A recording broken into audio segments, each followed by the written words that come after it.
Hi guys, आप सभी का बहुत बहुत स्वागत है एक बार फिर से हमारे यूट्यूब चैनल पे। आज हम लोग देखने वाले हैं इंडस्ट्रियल इंजीनियरिंग के 40+ एमसीक्यू। कितने हम लोग देखेंगे? 40+ एमसीक्यूज़ देखने वाले। स्टार्ट करते हैं वीडियो को। और अगर आपने अभी तक चैनल को सब्सक्राइब नहीं किया है तो सब्सक्राइब कर दे, और भी इस तरह की वीडियो देखने के लिए बेल आइकन को दबाना ना भूलें, जिससे आपको हमारी नोटिफिकेशन पहले मिल सके। स्टार्ट करते हैं। पहला क्वेश्चन अपना है कि उत्पादन निम्न में से किसकी अवधारणा है। तो उत्पादन जो होती है वो किसकी अवधारणा है? इसका आंसर ऑप्शन बी सही होगा। ठीक है, फर्स्ट का, पूर्ण की। नेक्स्ट क्वेश्चन देखते हैं। मानकीकरण कम करता है। जो स्टैंडर्डाइजेशन हम लोग यूज़ करते हैं वो क्या कम करता है? तो यहाँ पे अस्पष्टता को भी कम करता है, अक्षमता को भी कम करने का काम करता है, और साथ ही अनुमान। तो उपयुक्त सभी इसका आंसर हो जाएगा। इसी के साथ अगला क्वेश्चन देखते हैं। अगला क्वेश्चन है कि मानकीकरण की मदद से बढ़ाया जा सकता है। तो मानकीकरण का हम लोग इस्तेमाल करके क्या बढ़ा सकते हैं? उत्पादकता या उत्पादन, या दोनों, या कोई नहीं। तो इसका आंसर सही हो जाएगा अपना ऑप्शन सी, उत्पादकता और उत्पादन दोनों बढ़ा सकते हैं। अगले क्वेश्चन पे आते हैं। अगला क्वेश्चन है कि वह दर जिस पर पूर्ण संगठन की किसी उत्पाद या सेवा की बिक्री के माध्यम में धन अर्जित किया जाता है। ठीक है, धन अर्जित करता है, कहलाता है। क्या कहलाता है ये? यानी कि एक डिफिनेशन दी गई है, उसमें पूछा जा रहा है कि ये डिफिनेशन क्या कहलाती है। तो इसका आंसर क्या हो जाएगा अपना? इसका आंसर हो जाएगा हम लोग का थ्रूपुट। ठीक है, अगले क्वेश्चन पे बढ़ते हैं। अगला क्वेश्चन अपना है क्वेश्चन नंबर 5, जो कि सीमो चार्ट का प्रयोग किया जाता है। अब हम लोग जो सीमो चार्ट का इस्तेमाल करते हैं वो किस जगह के लिए करते हैं? तो सीमो चार्ट का जो हम लोग नॉर्मली यूज़ करते हैं उसका क्या यूज़ है कि माइक्रो मोशन की स्टडी में हम लोग यूज़ करते हैं। इसी के साथ नेक्स्ट क्वेश्चन देखते हैं। CPM में क्रियापद पर कुल कितने प्लॉट होते हैं? तो कुल प्लॉट जो होते हैं वो होते हैं 0। ठीक है, इसी के साथ अगले क्वेश्चन देखते हैं। अगला क्वेश्चन अपना है, सॉरी गाइस, अपना अगले क्वेश्चन पे बढ़ते हैं। अगला क्वेश्चन है कि वर्क स्टडी का बेसिक टूल कौन सा है? जो वर्क स्टडी हम लोग करते हैं उसका बेसिक टूल कौन सा है? तो जो बेसिक टूल है वो है स्टॉप वॉच। आपने पढ़ा होगा चैप्टर में अपने। नेक्स्ट क्वेश्चन देखते हैं। नेक्स्ट क्वेश्चन अपना आता है कि एक गैंट चार्ट का सूचना देती है। एक गैंट चार्ट की क्या सूचना देती है? तो इसका आंसर क्या हो जाएगा अपना? उत्पादन अनुसूची। ठीक है, अगले क्वेश्चन देखते हैं। अगला है सूक्ष्म गति अध्ययन की खोज किसने की? अब जो ये माइक्रो मोशन है उसके अध्ययन की खोज किसने की पूछा जा रहा है। तो सिंपली टेलर ने की कि फयल ने की, गिलब्रेथ ने, या मुडेल ने। तो इसका आंसर ऑप्शन सी सही रहेगा, गिलब्रेथ ने। नेक्स्ट क्वेश्चन आते हैं कि कार्य अध्ययन में शामिल है। अब न कार्य अध्ययन में पूछ रहे हैं क्या चीज़ शामिल है। तो यहाँ पे हम लोग का विधि और कार्य दोनों ही शामिल है। ठीक है, ऑप्शन अपना ये क्या हो जाएगा सही? सी, क्योंकि इसमें विधि भी है और कार्य भी है, तो दोनों शामिल है। अगले क्वेश्चन पे आते हैं।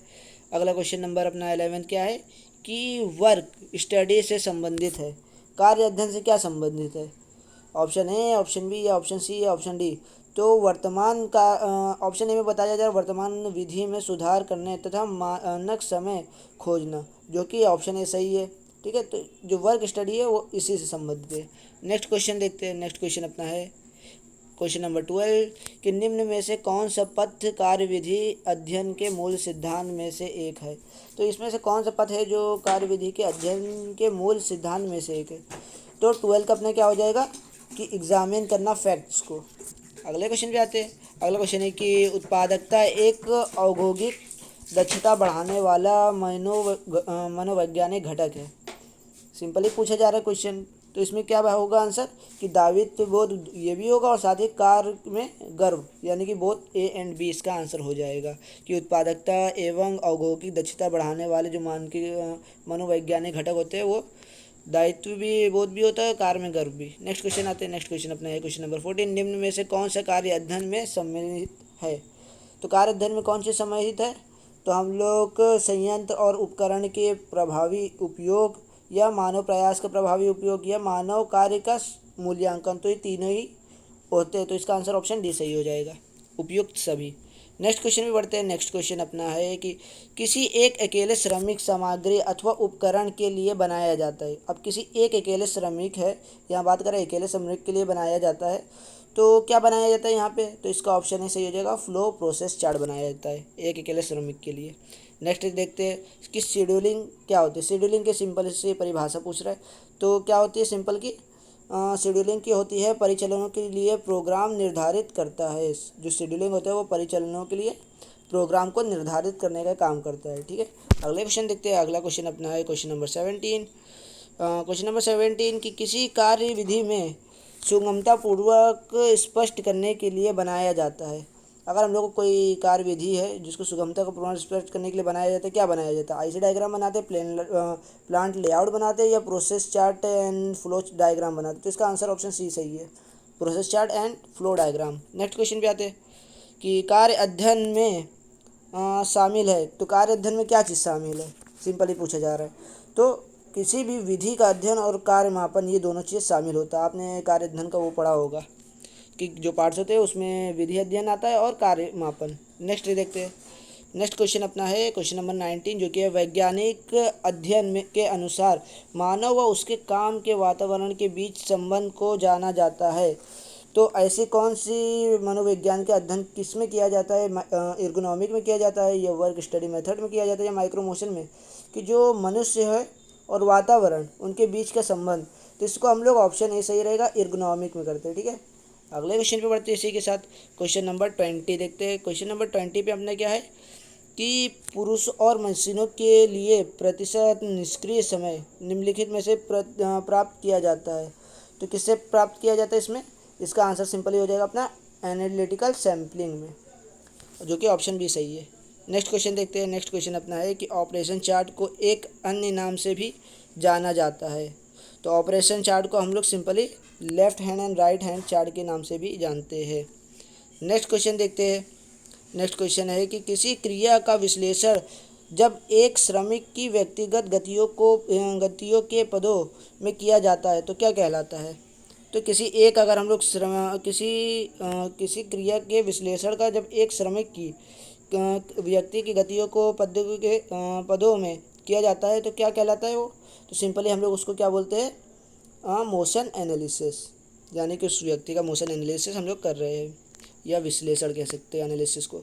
नेक्स्ट क्वेश्चन पे आते हैं। नेक्स्ट क्वेश्चन अपना है कि गति विश्लेषण में प्रयुक्त पद कौन से है? जो गति विश्लेषण होती है उसमें प्रयुक्त कौन सी चीज़ आती है? तो पहला ऑप्शन दिया है कि अध्ययन किए जाने वाले ऑपरेशन का चयन करना, जो कि सही है। ऑप्शन भी दे रहा है कि अनावश्यक और गैर उत्पादक गतिविधियों को समाप्त करना, तो ये भी ऑप्शन सही है। नेक्स्ट है कि ऑपरेटर द्वारा की जाने वाली क्रियाओं की सूची को चार्ट बनाना, तो ये तीनों ही ऑप्शन सही हो जाएगा, ऑप्शन डी यानी कि सही है अपना। नेक्स्ट क्वेश्चन देखते हैं। 20 नंबर 4 क्वेश्चन में पूछा जा रहा है कि माइक्रो मोशन क्या होता है। अब सिंपली पूछा जा रहा है माइक्रो मोशन क्या होता है। तो माइक्रो मोशन इसका ऑप्शन क्या हो जाएगा अपना? बहुत छोटी होती है, यानी कि इसका कार्य चक्र जो होता है वो बहुत छोटा होता है। माइक्रो मोशन जहाँ पे बहुत तेज़ी से काम हो रहा है वहाँ पे हम लोग माइक्रो मोशन का यूज़ करते हैं, यानी कि बहुत छोटा होता है जिसका कार्य चक्र। ठीक है, अगला क्वेश्चन देखते हैं। अगला क्वेश्चन है कि माइक्रो मोशन का उदाहरण है। तो जैसे फूड पैकिंग हो गया या तेल हो गया, ये सब बहुत स्पीड, मतलब पैकिंग जो होती है वो बहुत फास्ट होती है। तो ये दोनों ही ऑप्शन अपने सही है, यानी कि ऑप्शन सी सही है, बहुत A and B. Next question देखते हैं। नेक्स्ट क्वेश्चन अपना है 26 जो कि है माइक्रो मोशन में निम्न में से किया या उपकरण का प्रयोग किया जाता है, यानी कि निम्न में से किस उपकरण का यहाँ पे प्रयोग किया जाता है माइक्रो मोशन में? तो यहाँ पे हम लोग कैमरा और घड़ी दोनों का ही यूज़ करते हैं, तो ऑप्शन ये अपना सी सही हो जाएगा, both A and B. Next question देखते हैं। नेक्स्ट क्वेश्चन है अपना 27 में पूछा जा रहा है कि माइक्रो मोशन का प्रयोग कब किया जाता है। तो माइक्रो मोशन का प्रयोग कब किया जाता है हम लोग का? कार्य अध्ययन के पहला ऑप्शन दिया गया है कि कार्य अध्ययन के अनुसंधान कार्य में, जो कि सही है। दूसरा है कि गति समय डाटा एकत्रित करने में, ये भी ऑप्शन सही है माइक्रो मोशन का। नेक्स्ट ऑप्शन अपना यहाँ पे आता है कम समय तक चलने वाले कार्य हो परंतु जिसका उपयोग दूसरे अनेक कार्यों में होता है। तो यहाँ पे उपयोग सभी तीनों ही सही है अपना। ठीक है, नेक्स्ट क्वेश्चन पे आते हैं क्वेश्चन नंबर 28 पे। 28 क्वेश्चन क्या बोल रहा है कि माइक्रो मोशन अध्ययन के मुख्य पद है। तो माइक्रो मोशन जो अध्ययन है उसका मुख्य पद होता है फिल्मिंग और एनालिसिस ऑफ फिल्मिंग दोनों, तो बहुत ए एंड बी इसका सही हो जाएगा। अगले क्वेश्चन पे आते हैं। अगला क्वेश्चन अपना है कि निम्न में से फिल्मिंग में प्रयुक्त होने वाला उपकरण होता है। तो फिल्मिंग में जो हम लोग उपकरण का सिंपली प्रयोग करते हैं वो कौन सा है? तो इसका आंसर क्या हो जाएगा अपना? मूवी कैमरा भी होता है, फिल्मिंग भी होता है और माइक्रो क्रोनोमीटर भी, तो इसका ऑप्शन डी सही है। नेक्स्ट देखते हैं कि माइक्रो क्रोनोमीटर को किसने बनाया था। सिंपल है, माइक्रो क्रोनोमीटर को गिलबर्ट ने बनाया था, ये याद करने वाली चीज़ है। नेक्स्ट देखते हैं कि सीमो चार्ट को किस दूसरे नाम से भी जाना जाता है। तो सीमो चार्ट को हम लोग सिंपली जो दूसरे नाम से जानते हैं वो अपना है simultaneous motion cycle chart. Next question देखते हैं कि प्रारंभ में और बाद में कितने थंबलिंग्स आए। अभी तो हम लोग को पता है कि 18 थंबलिंग आए हैं, लेकिन इससे पहले जो थंबलिंग्स थे वो 16 थे, तो इसका ऑप्शन सी सही है। ठीक है, अगले क्वेश्चन देखते हैं।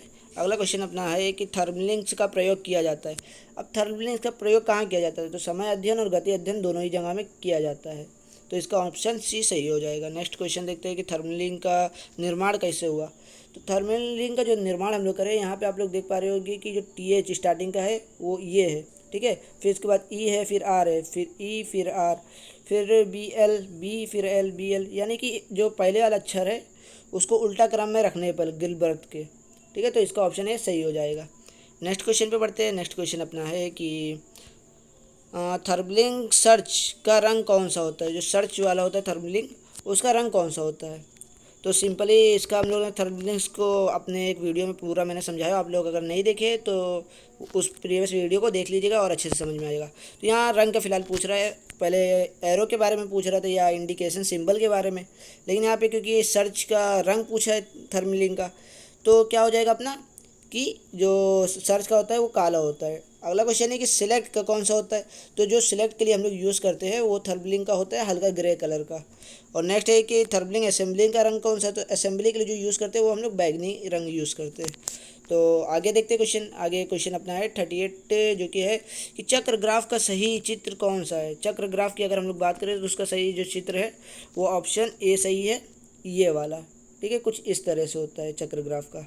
नेक्स्ट क्वेश्चन है कि क्रोनोग्राफ का सही चित्र कौन सा है। तो क्रोनोग्राफ का ऑप्शन बी सही है, यानी कि इस टाइप से कुछ होता है। अगला क्वेश्चन देखते हैं। अगला क्वेश्चन नंबर 40 अपना है कि कार्य मापन का उपयोग किया जाता है। अब कार्य मापन का जो हम लोग उपयोग करते हैं वो किस लिए करते हैं, तो कार्य में लग रहे निष्प्रभाव समय की पहचान करने के लिए, जो कि सही है। मापन व एवं मशीन चार्ट की मदद से उन मशीनों की संख्या ज्ञात करने के लिए, यह भी, यानी कि कार्य मापन का जो हम लोग उपयोग करते हैं वो बोथ ए एंड बी दोनों के लिए ही करते हैं। नेक्स्ट क्वेश्चन देखते हैं। नेक्स्ट क्वेश्चन अपना है कि किसी भी उत्पादन कार्य में प्रयुक्त मशीन एवं श्रमिक की गतिविधियों का अध्ययन करके उनमें से अनावश्यक गतियों को दूर करना एवं कार्य की विधि में से बनाना कहलाता है। क्या कहलाता है, इसका ऑप्शन अपना हो जाएगा motion study. So thank you guys, आज के लिए इतना ही, और इसी तरह हम लोग और भी वीडियोज़ देखेंगे। तो थैंक यू।